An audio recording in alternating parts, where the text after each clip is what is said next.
नमस्कार। आज की बात में आपका स्वागत है। आज की बड़ी खबर अब से थोड़ी देर पहले पाकिस्तान से आई है। पाकिस्तान की फौज ने अपने बड़े बड़े अफसरों पर देशद्रोह का इल्जाम लगाया है। अपने फौजी अफसरों को गद्दार बताया है।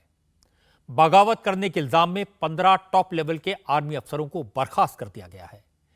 102 अफसर अभी भी जांच के दायरे में हैं। इन अफसरों के खिलाफ इंटरनल इंक्वायरी हो रही है। पाकिस्तान की तारीख में पहली बार फौज के अफसरों के खिलाफ इतने बड़े पैमाने पर एक्शन हुआ है।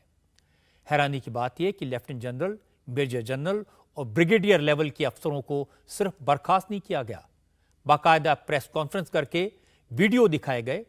यह साबित करने की कोशिश की गई कि 9 मई को इमरान खान की गिरफ्तारी के बाद जब हिंसा हुई, उस वक्त इन अफसरों ने कैसे आदेश मानने से इनकार कर दिया था, कैसे इन अफसरों ने इमरान खान के सपोर्टर्स के साथ हमदर्दी दिखाई थी। पाकिस्तान की सरकार के खिलाफ भीड़ को रोकने के बजाय उसे सपोर्ट करने की कोशिश की थी। पाकिस्तान में आज जिन अफसरों को बर्खास्त किया गया उनमें 1 लेफ्टिनेंट जनरल, 3 मेजर जनरल और 7 ब्रिगेडियर लेवल के अफसर हैं। आर्मी अफसरों के खिलाफ जो एक्शन हुआ उसका असर क्या होगा? क्या यह कार्रवाई सेना में सुलग रही बगावत की आग को दबाने की कोशिश है? क्या यह कोशिश कामयाब होगी या इससे पाकिस्तान की फौज में बगावत की चिंगारी शोलों में तब्दील हो जाएगी? इस पर बात करेंगे, लेकिन आज एक और बड़ी चौंकाने वाली खबर यह है कि पाकिस्तान को लेकर भारत के रक्षा मंत्री राजनाथ सिंह ने एक बड़ा खुलासा किया। राजनाथ सिंह ने कहा कि कश्मीर के जिस हिस्से पर पाकिस्तान ने गैर कानूनी कब्जा किया हुआ है वो उसे छोड़ना होगा। रक्षा मंत्री राजनाथ सिंह ने कहा, इसके लिए भारत को कुछ करने की जरूरत नहीं पड़ेगी। पीओके के लोग खुद ही आवाज उठाएंगे, भारत के साथ आने की बात करेंगे। राजनाथ सिंह की बात आपको सुनवाऊं उससे पहले दिखा देता हूं कि पाकिस्तान में इस वक्त क्या हालात हैं, किन किन अफसरों पर फौजी एक्शन हुआ है और अब वहां पर इस पर सियासत कैसे हो रही है। फौज में बड़े एक्शन की चर्चा सुबह से हो रही थी, लेकिन इतने बड़े अफसरों पर एक्शन होगा इसकी उम्मीद पाकिस्तान में किसी को नहीं थी। आज शाम 4 बजे रावलपिंडी में पाकिस्तानी फौज की प्रेस कॉन्फ्रेंस हुई। पाकिस्तानी आर्मी के प्रवक्ता मेजर जनरल अहमद शरीफ चौधरी मीडिया से मुखातिब हुए। उन्होंने पत्रकारों को 9 मई को ही हिंसा की पूरी बैकग्राउंड की स्टोरी सुनाई और इसके बाद फौजी अफसरों के खिलाफ हुए एक्शन के बारे में बताया। जिस अंदाज में इसका ऐलान किया गया, जिस अंदाज में वीडियो दिखाए गए, उसका मकसद इमरान खान का सपोर्ट करने वाले फौजी अफसरों को गद्दार साबित करना था, उन्हें जलील करना था। क्योंकि अगर किसी फौजी अफसर के खिलाफ एक्शन होता है तो आमतौर पर उसकी इस तरह से पब्लिसिटी नहीं की जाती, ढिंडोरा नहीं पीटा जाता। मेजर जनरल अहमद शरीफ चौधरी ने कहा कि पाकिस्तान के दुश्मन जो काम 76 सालों में नहीं कर सके वो देश के गद्दारों ने एक दिन में कर डाला। पाकिस्तानी फौज के स्पोक्स पर्सन ने पूर्व प्रधानमंत्री इमरान खान का नाम तो नहीं लिया, लेकिन 9 मई को पूरे पाकिस्तान में हुई हिंसा का इल्जाम इमरान पर ही लगाया। डीजी आईएसपीआर ने कहा, जो कुछ 9 मई को हुआ उसकी प्लानिंग कई महीनों से चल रही थी। अफसरों के खिलाफ एक्शन के लिए बेसिस फौज के रिटायर हो चुके शहीद अफसरों के परिवार वालों के बयान को बनाया गया। मेजर जनरल अहमद शरीफ चौधरी ने कहा कि 9 मई को 600 फौजी ठिकानों पर हमले हुए। पाकिस्तान आर्मी के हेडक्वार्टर से लेकर लाहौर में कोर कमांडर के घर पर हमला हुआ। शहीदों का अपमान किया गया, इसे बर्दाश्त नहीं किया जाएगा। फौज की प्रेस कॉन्फ्रेंस में पूरी फिल्म दिखाई गई। इमोशनल अंदाज में डायलॉगबाजी करने के बाद पाकिस्तान की फौजी प्रवक्ता असली मुद्दे पर आए। कहा कि 9 मई को पूरे पाकिस्तान में जो कुछ हुआ उसकी पूरी इंक्वायरी की गई।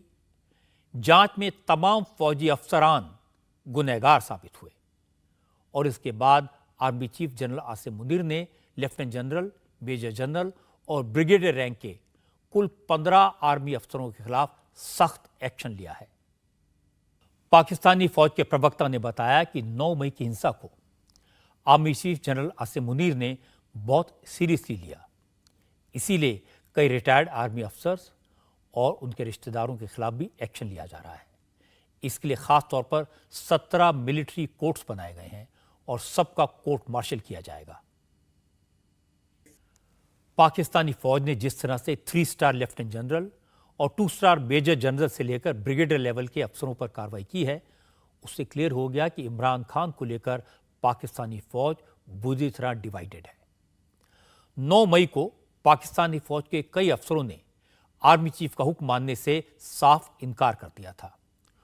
फौज में बगावत को कुचलने के लिए ही आज इस तरह की कार्रवाई को अंजाम दिया गया। अब पाकिस्तान में ये सवाल उठ रहे हैं कि इस तरह के एक्शन से फौज में बगावत की चिंगारी पर भले ही राख डालने की कोशिश की जाए, लेकिन आर्मी चीफ के खिलाफ आग तो सुलगती रहेगी।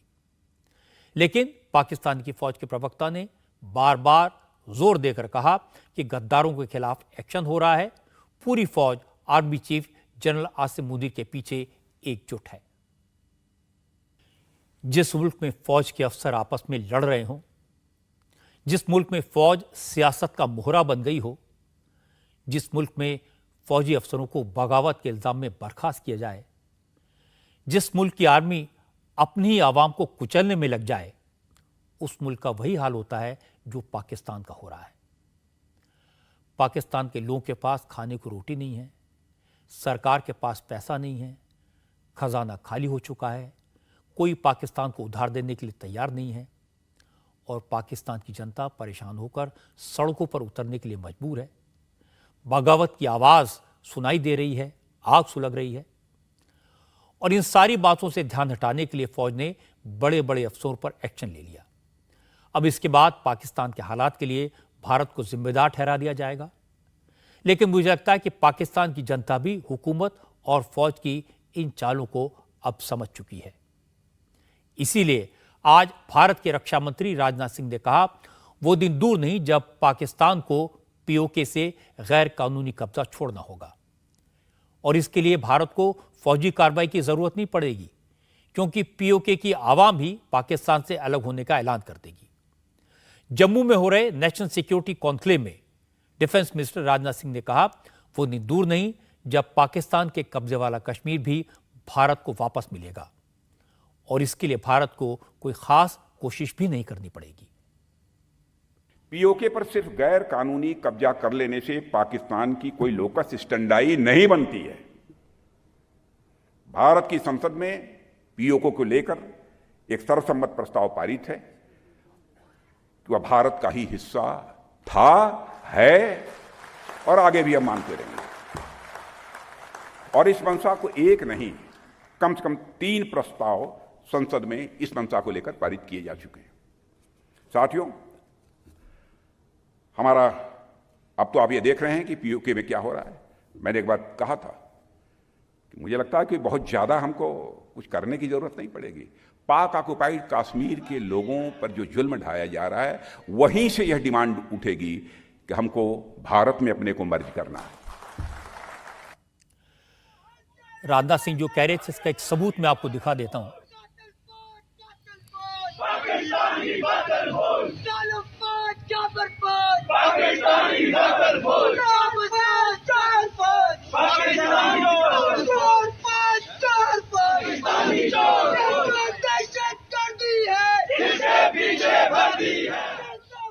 ये तस्वीरें पाक ऑक्युपाइड कश्मीर की हैं, आज की है।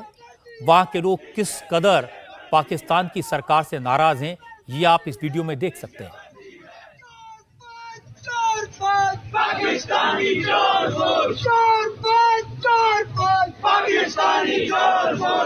ये लोग कह रहे हैं कि पाकिस्तान ऑक्युपाइड कश्मीर के बारे में कह रहे हैं कि वहां के लोगों का कातिल कौन? पाकिस्तान की आर्मी, पाकिस्तान की फौज।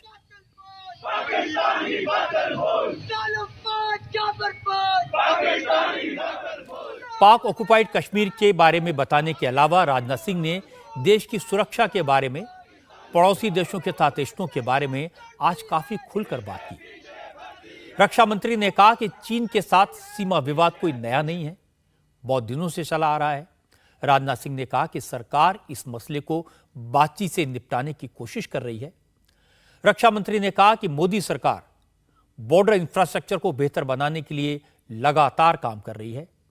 देश की 1 इंच जमीन पर भी गैर कानूनी कब्जा नहीं होने दिया जाएगा।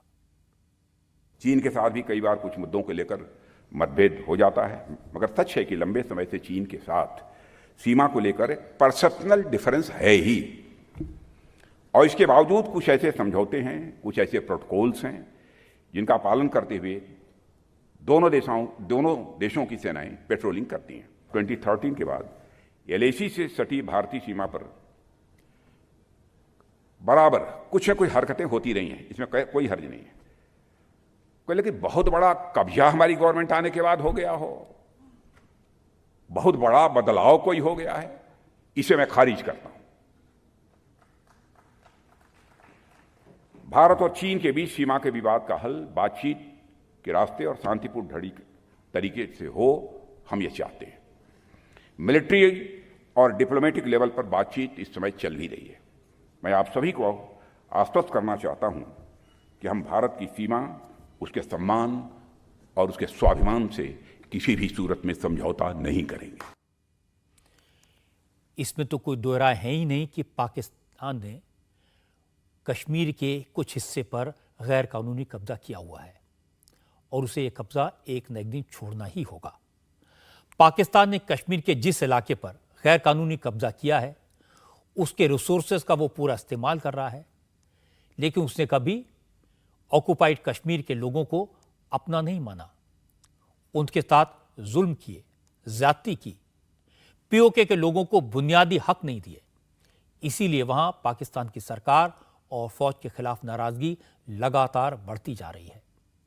रोज प्रोटेस्ट हो रहे हैं, फौज के खौफ के बाद भी लोग अपने घरों से निकल रहे हैं। वहां के लोग भारत के कश्मीर में जो प्रगति हुई है, जो विकास हुआ है, उसको देखते हैं। इसीलिए वो खुलेआम भारत में शामिल होने की मांग कर रहे हैं। उनका कहना है कि उन्हें भी विकास का, प्रगति का, बड़ा बनने का हक है। इसीलिए राजनाथ सिंह ने कहा कि वो दिन दूर नहीं कि जब पाकिस्तान के आवाम के प्रेशर में उसे अपने कब्जे वाले कश्मीर को छोड़ना पड़ेगा। आज राजनाथ सिंह ने कहा कि अब दुनिया में पाकिस्तान को कोई नहीं पूछता। पाकिस्तान की पहचान सिर्फ आतंकवादी और कंगाल देश के तौर पर बन चुकी है। पहले जब भारत के नेता दूसरे देशों में जाते थे तो हर बार कश्मीर का मसला उठता था, लेकिन अब ऐसा नहीं होता। प्रधानमंत्री नरेंद्र मोदी अमेरिका के दौरे पर गए और वहां भी किसी ने पाकिस्तान का नाम तक नहीं लिया। राजनाथ सिंह ने कहा कि मोदी ने 2014 में कहा था कि मुझे सौगंध है इस मिट्टी की, देश कभी नहीं झुकने दूंगा, और इस कसम को मोदी ने पूरा करके दिखाया।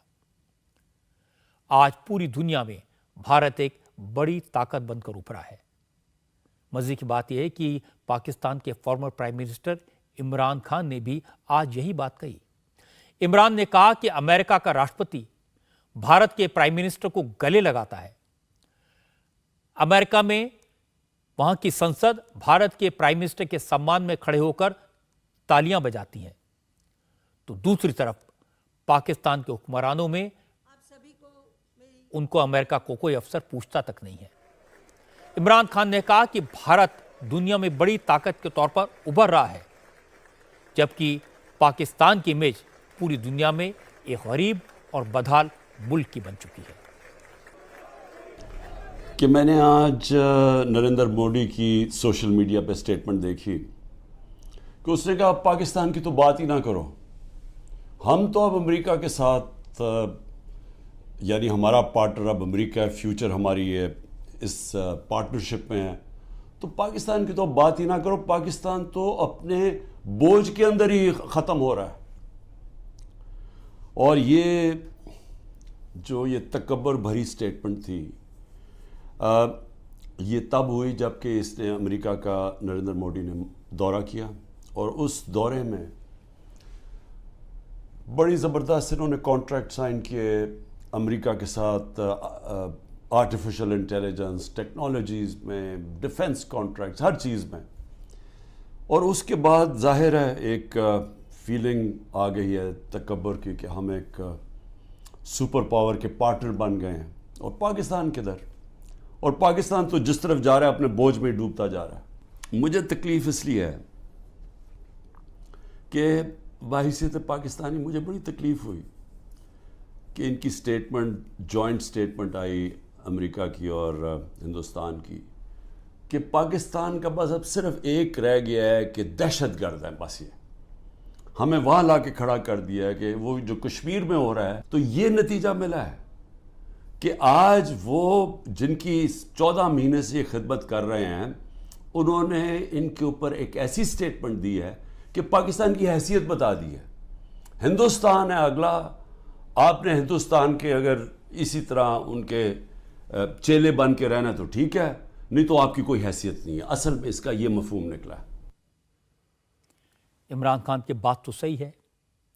पिछले कुछ साल में पाकिस्तान की हैसियत पूरी दुनिया में लगभग ख़त्म हो गई है और हिंदुस्तान की हैसियत पूरी दुनिया में बढ़ी है। 6 दिन के अमेरिका और इजिप्ट के विदेश दौरे के बाद प्राइम मिनिस्टर मोदी कल देर रात वापस लौटे तो एयरपोर्ट पर उनको रिसीव करने के लिए बीजेपी अध्यक्ष जेपी नड्डा और पार्टी के कई नेता और सांसद मौजूद थे। मोदी ने धरती पर कदम रखते ही जेपी नड्डा से पूछा कि देश में क्या चल रहा है। जवाब में नड्डा ने कहा कि सारे देशवासी उनके सफल विदेशी दौरे से खुश हैं। पार्टी के नेता भी सरकार के 9 साल का रिपोर्ट कार्ड लेकर जनता के बीच जा रहे हैं। दुनिया में भारत को स्थापित करने में कोई कसर नहीं छोड़ी है। आज दुनिया में कोई ऑस्ट्रेलिया का प्रधानमंत्री कहते हैं Modi you are the boss, कोई कहते हैं यू आर दी हीरो, कोई कहते हैं you are the global leader, कोई कहते हैं you are reformer in chief. और पहले भारत दुनिया में जब अमेरिका जाता था, भारत जब अमेरिका जाते थे तो चर्चा क्या होती थी? टेररिज्म, पाकिस्तान, कश्मीर। अभी प्रधानमंत्री मोदी जी गए थे, किसी ने चर्चा पाकिस्तान की नहीं की, विकास की, डेवलपमेंट की और विकास को आगे बढ़ाया। नड्डा ने वही बात कही जिसका रोना इमरान खान रो रहे थे। न कोई पाकिस्तान की बात करता है, न कोई कश्मीर की बात करता है। अब बात होती है भारत के गौरव की। और इस बात में कोई शक नहीं कि प्रधानमंत्री मोदी का अमेरिका दौरा बहुत सफल रहा। अमेरिका की बड़ी बड़ी कंपनियां भारत में इन्वेस्ट करेंगी, यहां रोजगार के अवसर बढ़ेंगे, डिफेंस सेक्टर में टेक्नोलॉजी का ट्रांसफर होगा, कम्युनिकेशन और स्पेस एरिया में सहयोग बढ़ेगा। इन सब की वजह से भारत की अर्थव्यवस्था और मजबूत होगी। सबसे इंटरेस्टिंग बात यह कि प्रधानमंत्री मोदी के दौरे की गूंज उनके अमेरिका से आने के 48 घंटे बाद भी सुनाई दे रही है।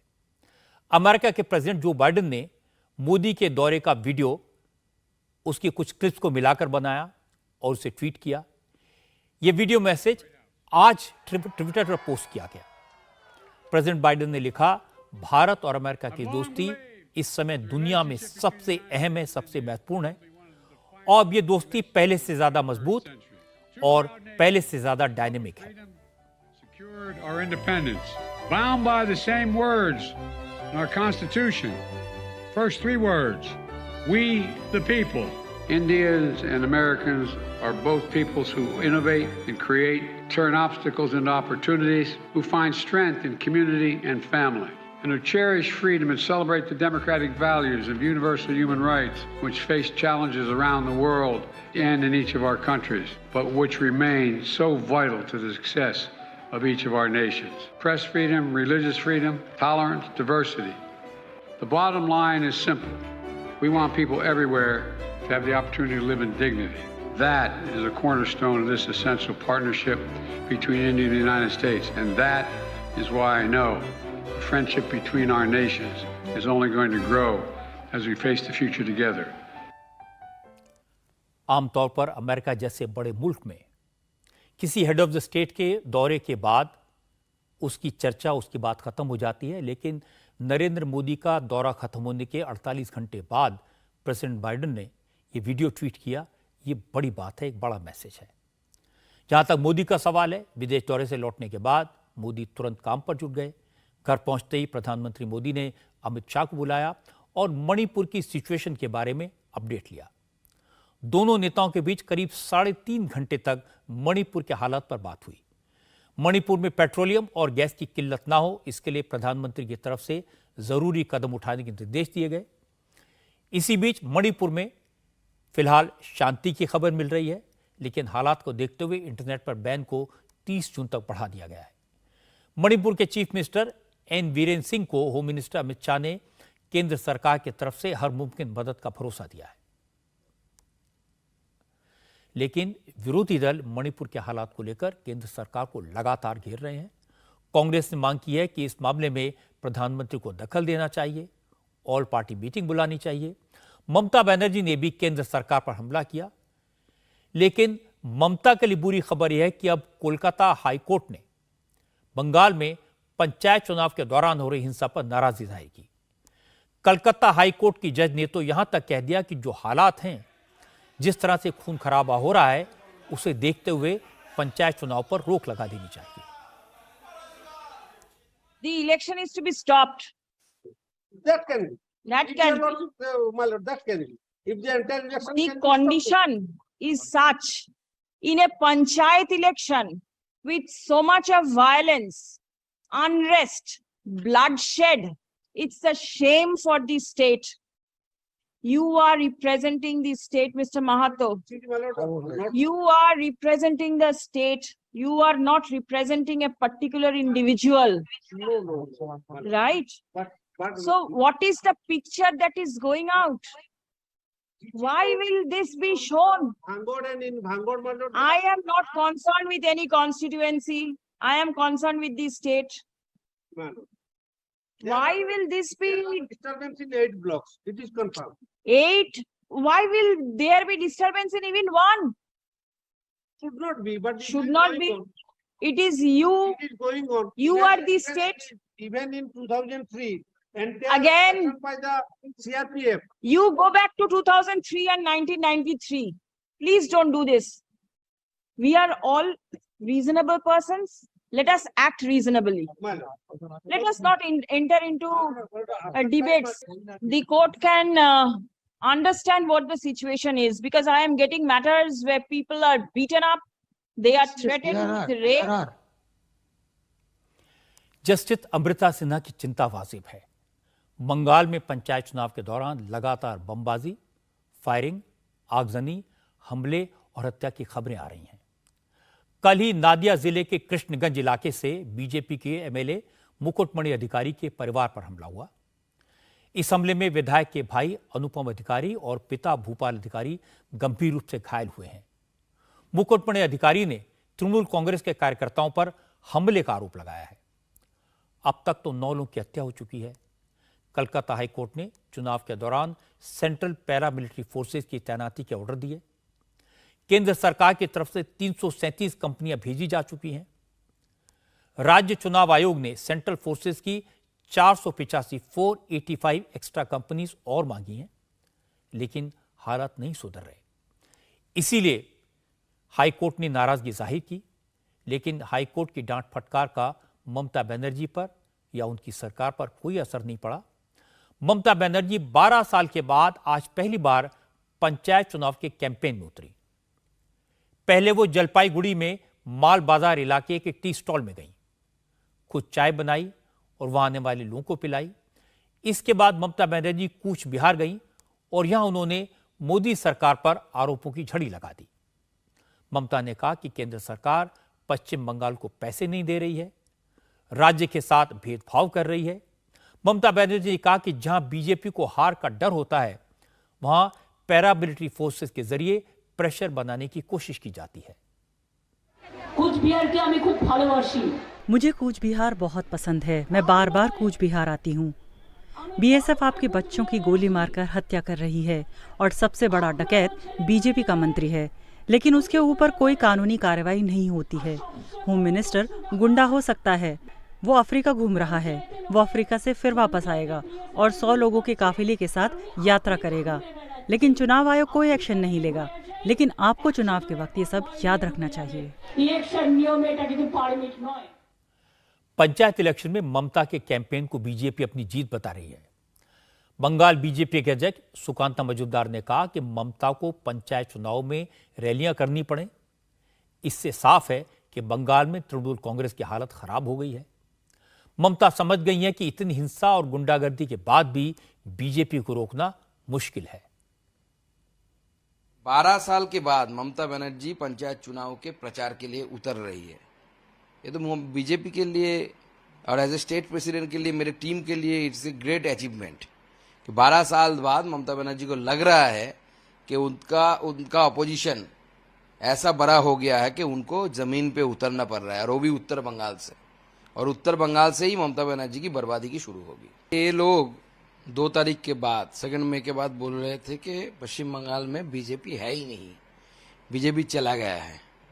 आज भाजपा चला गया है ऐसा बोल रहे थे लोग, आज ममता बनर्जी जैसे लीडर को पंचायत इलेक्शन के लिए जमीन पे उतरना पड़ रहा है। ये दिखा रहा है कि भाजपा कितना स्ट्रांग हुआ है। 2 तारीख के बाद इतने अत्याचार के बाद भी, इतने हमारे कार्यकर्ताओं के मारने पीटने की बात भी। इस मामले में कांग्रेस भी बीजेपी की लाइन पर है। बंगाल में कांग्रेस के अध्यक्ष अधीर रंजन चौधरी ने कहा कि ममता बनर्जी को पता चल गया है कि उनकी पार्टी चुनाव हार सकती है, इसीलिए उन्हें मजबूरी में खुद मैदान में उतरना पड़ा।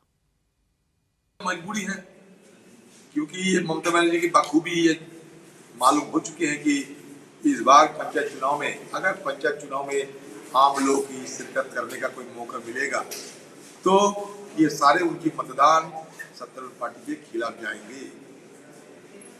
इसी हालत में आम लोगों की जो सरकार की जो विपक्ष, जो अपना खौफ है, जो गुस्सा है, जो शिकायत है, उसमें मरहम लगाने के लिए ममता बनर्जी ये पुरजोर कोशिश में लगी हुई है। अभी इसीलिए आप जो कह रहे हैं 12 साल बाद आज प्रचार में ममता बनर्जी को शामिल हो रही है, इसका मतलब ये है कि तृणमूल पार्टी की ये कमजोरियां दर्शाते हैं। ये तृणमूल पार्टी की कमजोरियों को दर्शाते हैं क्योंकि ममता बनर्जी को शायद ये ऐसा हो रही है कि अगर मैं ही ना जमीन पे उतरूं तो हालात और भी बिगड़ने की संभावना है। बीजेपी और कांग्रेस को जवाब दिया तृणमूल कांग्रेस के सीनियर लीडर सौगत रॉय ने। सौगत रॉय ने कहा कि बंगाल में कांग्रेस का कोई वजूद नहीं बचा है, इसलिए अधीर रंजन चौधरी क्या कहते हैं इससे कोई फर्क नहीं पड़ता। सौगत रॉय ने कहा कि जहां तक बीजेपी का सवाल है तो चुनाव नतीजों से बीजेपी को बंगाल में अपनी ताकत का अंदाजा बहुत जल्दी हो जाएगा। Mamata Banerjee is a committed party person. The party felt that Mamata Banerjee should address some meetings during Panchayat election, which is why she has started the campaign, starting with Kuch Bihar this morning. It has nothing to do with BJP's strength in West Bengal. It has everything to do with Trinamool's efforts to strengthen his own party in Bengal. Adhir Chaudhary hardly matters in Bengal. In last assembly election, Adhir Chaudhary's party did not get a single seat in the assembly. In the last Lok Sabha election, they got only 2 seats out of the 42 seats in Bengal. So whether Adhir fights or not, Congress fights or not, they will make no impact. It is unfortunate that Congress, whose workers had earlier been murdered by CPM, they are joining hands with CPM for electoral gains. Bengal में चुनाव हिंसा कोई नई बात नहीं है और न किसी से ये बात छुपी है, लेकिन अब तक हिंसा को लेकर सिर्फ सियासत होती थी, बयानबाजी होती थी। ममता बनर्जी बीजेपी पर इल्जाम लगाती थी और बीजेपी ममता पर उंगली उठाती थी। लेकिन अब हाई कोर्ट की जज ने कह दिया कि पंचायत चुनाव में जिस तरह से खून खराबा हो रहा है वो शर्मनाक है। इस तरह के हालात में चुनाव पर रोक लगा देनी चाहिए। हालांकि सिर्फ ऑब्जर्वेशन था, कमेंट था, कोई आदेश नहीं था, इसलिए इसका असर चुनाव पर तो नहीं पड़ेगा। लेकिन अगर अदालत को चिंता जाहिर करनी पड़े, नाराजगी जाहिर करने पड़े तो यह गंभीर बात है। कोर्ट में बंगाल सरकार की तरफ से जो दलील दी गई वो हैरान करने वाली थी। सरकारी वकील ने कहा कि हिंसा तो 2003 में भी होती थी। तो जज साहिबा को यह कहना पड़ा कि अगर 2003 में हिंसा होती थी तो इसका यह मतलब नहीं कि आज भी हिंसा जारी रहे। बंगाल सरकार का यह तर्क हिंसा को जस्टिफाई करने वाला था। इससे पहले सौगत रॉय और कुणाल घोष जैसे नेता कह चुके हैं कि पूरे राज्य में चुनाव हो रहे हैं, इसलिए एक दो लोगों की हत्या कोई बड़ी बात नहीं है। इससे ज्यादा हत्याएं तो पहले होती थी। मुझे लगता है अगर इस तरह की सोच होगी, इस तरह के तर्क दिए जाएंगे, तो हालात कैसे सुधरेंगे?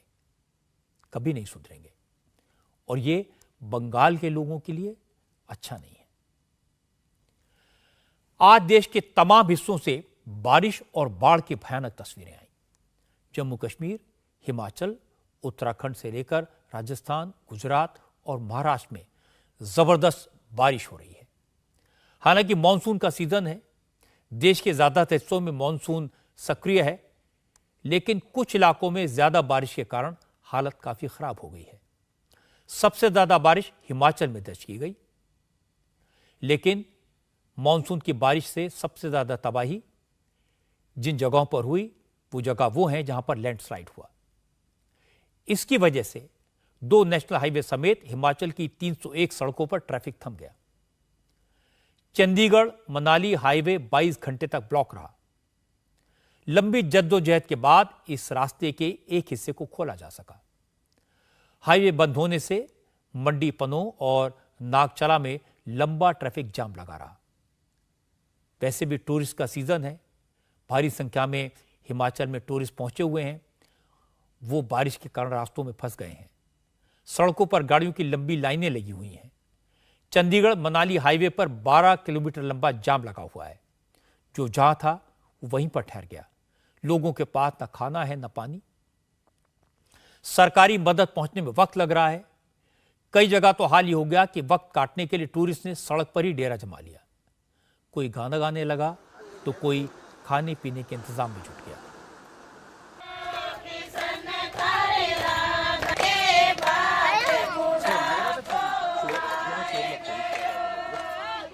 नहीं, हमने प्लान बनाया था घूमने का, ठीक है, तो यहाँ पे रोड्स जाम है, इसलिए हमें रीज़न वगैरह तो एग्जैक्ट पता नहीं है क्या हो रहा है क्या नहीं चल रहा है। तो हम 8 आवर्स से जैसे फंसे हुए हैं। कल रात इधर आए, कल से इधर फंस गए। अब बोल रहे 24 घंटा लगेगा रास्ता होने के लिए। हम महाराष्ट्र से आए हैं, टूर पैकेज ले लिया है। कटरा होके हम शिमला कुल्लू मनाली जा रहे हैं। कल रात को आए थे, इधर 10 बजे आए थे, यहाँ फंस गए मंडी में। तो आगे का हम टूर ये प्लान कैंसिल करें, वापस जा रहे हैं। हम जलंधर से आए हैं।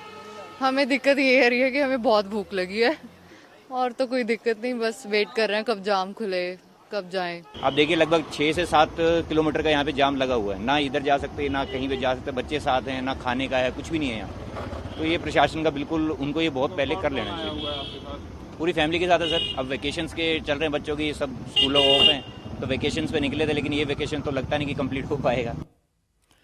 तेज बारिश को देखते हुए हिमाचल प्रदेश की सरकार ने टूरिस्ट के लिए चेतावनी जारी की है।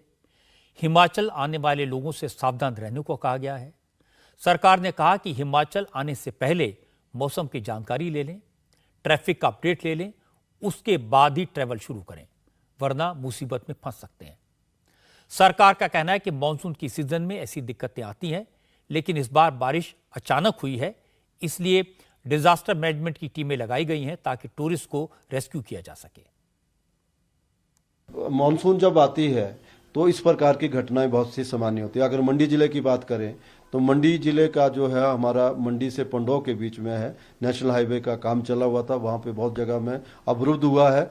इसलिए ट्रैफिक को जो है बाया चाल चौक घोर से जो है उसको जो डाइवर्ट किया गया है, लेकिन क्योंकि वो रोड की कैपेसिटी कम है वहाँ पे भी जो है ट्रैफिक चौक होने लगी है, लेकिन वहाँ पे एसडीआरएफ और स्थानीय पुलिस को तैनात कर दिया गया है। उसी तरह से एक और जगह है हमारी जो मंडी से पराशर जाता है, वो वाला जो रास्ता है वहाँ पे भी एक नाले में फ्लैश फ्लड आया था और उसके कारण काफ़ी लोग वहाँ फंस गए, तो उनको भी रेस्क्यू किया गया है। जगह जगह पे ये रास्तों के अवरुद्ध होने की जो है सूचनाएं मिल रही हैं, और जो एनडीआरएफ है और एसडीआरएफ है और सिविल डिफेंस से जगह जगह पे प्री पोजीशन किया गया है, और जहां जहां भी ऐसी कोई सूचना मिल रही है वहां पे उनको रश किया जा रहा है, और जो है पर्यटकों को या कोई भी लोग जो उसमें जो फंसे हुए हैं उनको रेस्क्यू किया जा रहा है। हिमाचल में सबसे ज्यादा बारिश मंडी जिले में रिकॉर्ड की गई। मंडी में 24 घंटे से ज्यादा वक्त से लगातार बारिश हो रही है। यहां पाराशर बागी गांव में बादल फटने से हालात और बिगड़ गए। दर्जनों गाड़ियां बह गईं, पाराशर बागी गांव में अभी भी करीब 200 लोग फंसे हुए हैं। उन्हें रेस्क्यू करने का काम चल रहा है। मंडी जिले में पाराशर झील में पानी भरने से खतरा बढ़ गया। प्रशासन ने टूरिस्ट से झील के आसपास न जाने को कहा है। मंडी में व्यास नदी का जल स्तर भी बढ़ गया है। यहां भी लोगों से सावधान रहने को कहा गया है। बारिश का कहर हिमाचल की राजधानी शिमला पर भी पड़ा है। बारिश के कारण कालका शिमला नेशनल हाईवे पर गाड़ियों का लंबा जाम है। जो सफर आधे घंटे में तय होता था उसे पूरा करने में कई घंटे लग गए। कई जगहों पर लैंडस्लाइड भी हुआ। इसकी वजह से कालका शिमला टॉय ट्रेन सर्विस बंद कर दी गई है। कुल्लू में फ्लैश फ्लड की चपेट में आकर पार्किंग में खड़ी 8 गाड़ियां बह गईं। गनीमत रही कि इस फ्लैश फ्लड में किसी इंसान की जान नहीं गई, लेकिन अचानक आए पानी से पूरे शहर में हड़कंप मच गया। हिमाचल प्रदेश में बीते 24 घंटे के दौरान 3 लोगों की बारिश से मौत हो चुकी है। मौसम विभाग का कहना है कि 25 जून को सामान्य से 247% ज्यादा बरसात हुई। हिमाचल प्रदेश के हर जिले में बारिश की वजह से तबाही मची हुई है। कांगड़ा जिले में भी सड़कों पर पानी भर गया है। हॉस्पिटल्स में भी पानी भरने के कारण मरीजों की दिक्कत और बढ़ गई है। मौसम विभाग ने हिमाचल प्रदेश में ऑरेंज अलर्ट जारी किया है। अगले 4 दिनों तक हिमाचल में तेज बारिश की आशंका है। पिछले 48 घंटे में हिमाचल के में वाइड स्प्रेड बारिश हुई है और heavy to very heavy rainfall भी हुई है। अगर हम पिछले 24 घंटे की बात करते हैं तो जिला मंडी ऐसा जिला है जहां पे हाईएस्ट रेनफॉल हुई है। ये सिलसिला जो है आने वाले करीब 4 से 5 दिन कंटिन्यू करेगा। मॉनसून में कोई विशेष राहत अभी प्रदेश में नहीं है। आज और कल हमने ऑरेंज अलर्ट रखा हुआ है। लैंडस्लाइड की संभावनाएं ज़्यादा है। तो कुल मिला के आने वाले जो करीब 4 से 5 दिन मॉनसून सक्रिय रहेगा। बारिशों में कमी नहीं होगी और बीच बीच में जो है तेज बारिश की संभावना है। हरियाणा के पंचकुला से डराने वाली तस्वीर सामने आई। बारिश के बाद अचानक बाढ़ के पानी में एक कार फंस गई। गाड़ी में एक महिला मौजूद थी। पानी का बहाव इतना तेज था, न तो ये महिला कार से बाहर निकल पा रही थी। आसपास के लोग भी मदद के लिए आगे नहीं बढ़ पाए। इसके बाद आसपास के इलाके के लोगों ने ह्यूमन चेन बनाई। रस्सी के सहारे लोग कार तक पहुंचे, लेकिन तब तक महिला बेहोश हो चुकी थी। बड़ी मुश्किल से गाड़ी में फंसी महिला को बाहर निकालकर हॉस्पिटल पहुंचाया गया। हिमाचल के अलावा जम्मू कश्मीर में भी बारिश से हालात खराब हैं। रामबन में भारी बारिश की वजह से लैंडस्लाइड हुआ है। जम्मू श्रीनगर नेशनल हाईवे बंद हो गया है। हाईवे पर कई किलोमीटर लंबा जाम लगा हुआ है। सैकड़ों ट्रक रास्ते में फंसे हैं। हालात ऐसे हैं कि गाड़ियां न तो आगे जा सकती हैं और न ही वापस पीछे लौट सकती हैं।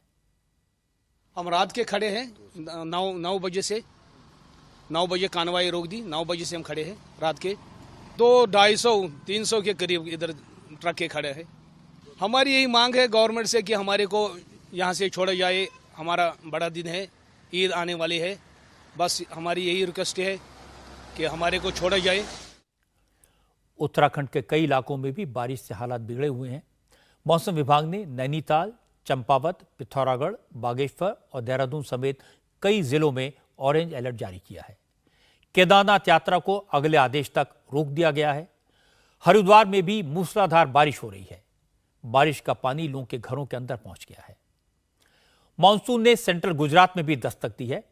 गुजरात के नाडियाड में 5 घंटे के अंदर 4 इंच से ज्यादा बारिश रिकॉर्ड की गई। नाडियाड के कई इलाके पानी में डूबे हुए हैं। बारिश का पानी घरों के अंदर है। सड़कों पर खड़ी कारें डूब गई। बारिश की ऐसी ही तस्वीरें राजस्थान से भी आई। श्रीगंगानगर, राजसमंद, जोधपुर समेत कई इलाकों में जबरदस्त बारिश हुई है। श्रीगंगानगर में तो इतनी बारिश हुई कि पूरा शहर एक तरह से दरिया में बदल गया और इसी तरह का हाल जोधपुर में भी दिखाई दिया। मुंबई समेत पूरे महाराष्ट्र में शनिवार से जबरदस्त बारिश हो रही है। मुंबई में अब तक 2 दिन की बारिश में 6 लोगों की जान जा चुकी है। भिवंडी में भी बारिश से जगह जगह पानी भर गया है। यहां करीब 59 मिलीमीटर बारिश हुई है। अगले 48 घंटे में महाराष्ट्र के कई हिस्सों में बारिश को लेकर अलर्ट जारी कर दिया गया है। इस बार यह माना जा रहा था कि मानसून देरी से आ सकता है, लेकिन अब देश के ज्यादातर इलाकों में मानसून की बारिश शुरू हो चुकी है। 60 साल के बाद ऐसा पहली बार हुआ है जब मुंबई और दिल्ली में मानसून एक साथ पहुंचा। North west bay of Bengal में एक लो प्रेशर एरिया बन गया।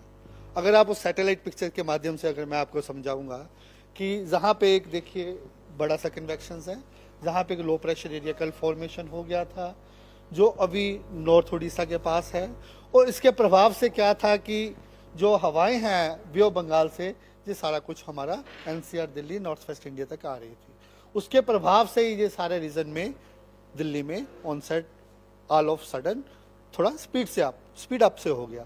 हालांकि दिस इज टू केरला में स्लो था, लेकिन उसके बाद जैसे लो प्रेशर बना, जहां भी विंड स्ट्रेंथन हो गया, आपका महाराष्ट्र में मुंबई में भी ऑनसेट हो गया और सिमल्टेनियसली जहां पे भी ऑनसेट आ गया। मुंबई में इस बार मानसून 15 दिन देरी से पहुंचा और दिल्ली में मानसून 2 दिन पहले पहुंच गया। मौसम विभाग का कहना है कि इस बार देश के ज्यादातर हिस्सों में सामान्य बारिश होगी। इसका फायदा होगा, फसल अच्छी होगी। हालांकि कई इलाकों में अचानक बारिश तेज हो गई है, कई जगह लैंडस्लाइड हो रही है, इसलिए उत्तराखंड, हिमाचल और जम्मू कश्मीर में जो टूरिस्ट हैं उनको सावधानी बरतने की जरूरत है। असदुद्दीन ओवैसी एक बार फिर से विवादों में है। इस बार आरोप लगा कि महाराष्ट्र के बुल्डाना में उनकी रैली में औरंगजेब अमर रहे के नारे लगे। पुलिस ने इसकी जांच शुरू कर दी है, लेकिन ओवैसी इन सब से बेफिक्र हैं। ओवैसी का दावा है कि उनकी रैली में औरंगजेब को लेकर कोई नारे नहीं लगे और इस मुद्दे को जबरदस्ती तूल दिया जा रहा है। ओवैसी ने इल्जाम लगाया कि महाराष्ट्र में गौ तस्करी के बहाने मुस्लिम युवकों पर हमले किए जा रहे हैं, लेकिन उन पर रोक लगाने की बजाय सरकार की तरफ से कम्युनल पोलराइजेशन करने की कोशिश की जा रही है। ओवैसी ने कहा कि महाराष्ट्र के deputy chief minister Devendra Fadnavis बार बार औरंगजेब की औलादों की बात करते हैं। ओवैसी ने कहा कि भारत में सिर्फ आदिवासी ही मूल निवासी हैं, बाकी सब तो बाहर से आए हैं। फडणवीस को बताना चाहिए वो कहां से आए। हम डिप्टी चीफ मिनिस्टर साहब से पूछना चाह रहे हैं कि भारत के बहुत बड़े फ्रीडम फाइटर थे तिलक साहब। क्या तिलक साहब ने नहीं कहा कि जो ब्राह्मण लोग हैं वो आर्टिक से आए थे? आर्टिक से आए थे। अब फडणवीस साहब, आप भी ब्राह्मण हैं, अब आप बोलो उनकी बात सच है या आपकी बात सच है? तीसरी बात यह है कि फडणवीस साहब बोलते हैं कि औरंगजेब की औलाद, निशाना किस पर है हमको मालूम। असल ओरिजिनल अगर कोई भारत का है तो वो आदिवासी लोग हैं, वो पूरे आदिवासी है, ये पूरे आर्यन है यहाँ के लोग। वहां से आए, यहाँ से आए, आदिवासी द्रविडियन भारत के असल लोग हैं। अब देवेंद्र फडणवीस बोलो आप कहां से आए? ओवैसी के बयान पर जवाब दिया अमरावती से सांसद नवदीप राणा ने। नवदीप राणा ने कहा कि ओवैसी बार बार महाराष्ट्र आकर भड़काऊ बयान देते हैं, लेकिन उन्हें समझ लेना चाहिए कि महाराष्ट्र में अब उद्धव ठाकरे की नहीं, एकनाथ शिंदे की सरकार है। ऐसे में अगर ओवैसी ने लिमिट क्रॉस की तो उन पर एक्शन लिया जाएगा। महाराष्ट्र में ओवैसी पिछले कई दिनों से महाराष्ट्र में आते हैं, कभी औरंगजेब के नाम से नारे लगाते हैं, कभी स्टेज पे खड़े रह के भड़काऊ भाषण देते हैं। ओवैसी जी ने एक चीज याद रखना चाहिए कि ये महाराष्ट्र में उद्धव ठाकरे जी की सरकार नहीं है जो आपके नारे बर्दाश्त किए जाएंगे या भड़काऊ भाषण आप जो दे रहे हैं महाराष्ट्र में आके। मुझे लगता है ओवैसी ने अपने लिमिट में रहना चाहिए, वो लिमिट क्रॉस नहीं करनी चाहिए, क्योंकि ये महाराष्ट्र में छत्रपति शिवाजी महाराज के विचार चलते हैं। ओवैसी के भड़काऊ भाषण और औरंगजेब के नारे नहीं चलेंगे, ये याद रखना चाहिए और उसके बाद महाराष्ट्र में आने की उन्होंने ताकत रखनी चाहिए। ओवैसी महाराष्ट्र के 3 दिन के दौरे पर हैं। आजकल वो उन इलाकों पर फोकस कर रहे हैं जहां मुसलमानों की आबादी ज्यादा है, क्योंकि महाराष्ट्र में लोकसभा चुनाव और विधानसभा चुनाव के दौरान ओवैसी की पार्टी को अच्छी खासी सफलता मिल चुकी है। इसलिए उन्हें लगता है कि अगर थोड़ी ताकत और लगाई जाए तो महाराष्ट्र में वो मुसलमानों के एक छत्र नेता बन सकते हैं। असल में औरंगजेब के नाम पर न कांग्रेस के नेता और न एनसीपी के नेता कुछ बोल सकते हैं। इसीलिए ओवैसी औरंगजेब का नाम लेकर मुसलमानों के वोट साधने की कोशिश में है। तेलंगाना से आज एक हैरान करने वाली खबर आई। यहां एक विधायक बेटी ने अपने पिता द्वारा गैर कानूनी तरीके से कब्जा की गई जमीन नगर पालिका को वापस कर दी। तेलंगाना में जनगांव से बीआरएस के एमएलए एमवाई रेड्डी ने चेरियाला नगर पालिका की करीब 1200 गज जमीन पर अवैध कब्जा कर लिया था और इस जमीन को उन्होंने अपनी बेटी तुलजा भवानी रेड्डी के नाम रजिस्टर कर दिया। जमीन के चारों तरफ बाउंड्री वॉल भी लगा दी गई, लेकिन तुलजा रेड्डी ने अपने पिता को इस गलत काम करने का दोषी बताया और इस काम को सही करने का फैसला किया। वो आम लोगों के साथ वहां पहुंची और बाउंड्री वॉल को गिरा दिया। बाद में उन्होंने इस जमीन को नगर पालिका को वापस कर दिया। तुलजा भवानी रेड्डी ने कहा कि 70 साल की उम्र में उनके पिता ने जो गलती की वो किसी भी तरह सही नहीं ठहराई जा सकती, इसलिए उन्होंने उस गलती को ठीक करने के लिए ये जमीन वापस कर दी। उत्तर प्रदेश में कानून व्यवस्था को और मजबूत करने तथा अपराधियों को सजा दिलाने के लिए योगी सरकार ने एक बड़ा कदम उठाया है। योगी आदित्यनाथ के आदेश पर यूपी पुलिस ने ऑपरेशन कन्विक्शन शुरू करने का ऐलान किया। इसके तहत हर जिले में पॉस्को, लूट, हत्या, रेप, गौहत्या और धर्मांतरण जैसे गंभीर अपराधों में 30 दिन के अंदर ट्रायल पूरा करने का टास्क तय किया गया है। इसमें हर जिले में 20-20 अपराधियों को शॉर्टलिस्ट करके चार्जशीट फाइल होने के 3 दिन बाद चार्जेस फ्रेम होंगे और 30 दिन के अंदर ट्रायल पूरा कर लिया जाएगा। कोर्ट के प्रोसेस में कोई देरी ना हो, इसके कोऑर्डिनेशन के लिए एक अफसर को तैनात किया जाएगा। ट्रायल शुरू होने से खत्म होने की प्रक्रिया की मॉनिटरिंग लगातार की जाएगी। मिशन मोड में कार्रवाई किए जाने के उद्देश्य से एक नई कार्ययोजना तैयार की गई है, जिसे ऑपरेशन कन्विक्शन का नाम दिया गया है। इस कार्ययोजना के अंतर्गत पॉक्सो एक्ट के समस्त अभियोगों के अतिरिक्त बलात्कार, हत्या, लूट, डकैती, धर्म परिवर्तन, गौकशी के अपराधों को सम्मिलित किया गया है। प्रत्येक कमिश्नरेट और जनपद में पॉक्सो एक्ट के समस्त अपराधों के अतिरिक्त उपरोक्त श्रेणी के 20-20 अपराधों को चिन्हित किया जाएगा और चिन्हित अपराधों से संबंधित अभियोगों में उत्कृष्ट एवं समयबद्ध विवेचना संपादित कराकर आरोप पत्र न्यायालय प्रेषित किया जाएगा। आरोप पत्र प्रेषित किए जाने के उपरांत 3 दिवस के अंदर चार्ज फ्रेम करवाकर 30 दिवस के अंदर ट्रायल की कार्रवाई संपन्न कराई जाएगी। पैरवी की मॉनिटरिंग हेतु प्रत्येक कमिश्नरेट और जनपद प्रभारी कार्यालय में एक राजपत्रित अधिकारी के पर्यवेक्षण में मॉनिटरिंग सेल गठित किया जाएगा। पहले अपराधियों को लगता था कि पकड़े भी गए तो क्या होगा, बरसों केस चलेगा, गवाहों को डरा धमकाकर वो बच जाएंगे, लेकिन अब ऐसा नहीं होगा। अगर गंभीर अपराधों में 30 दिन में ट्रायल खत्म हो गया, अपराधी को सजा हो गई, तो इससे जनता के मन में कानून के प्रति भरोसा बढ़ेगा और अपराधियों के मन में कानून का खौफ पैदा होगा। इसलिए योगी सरकार के इस फैसले की तारीफ होनी चाहिए। आज की बात में इतना ही। मेरी आपसे अगली मुलाकात होगी कल रात 9 बजे। इंडिया टीवी हर वक्त हर जगह डाउनलोड करने के लिए सर्च करें India TV news Google play store या ऐप स्टोर पर।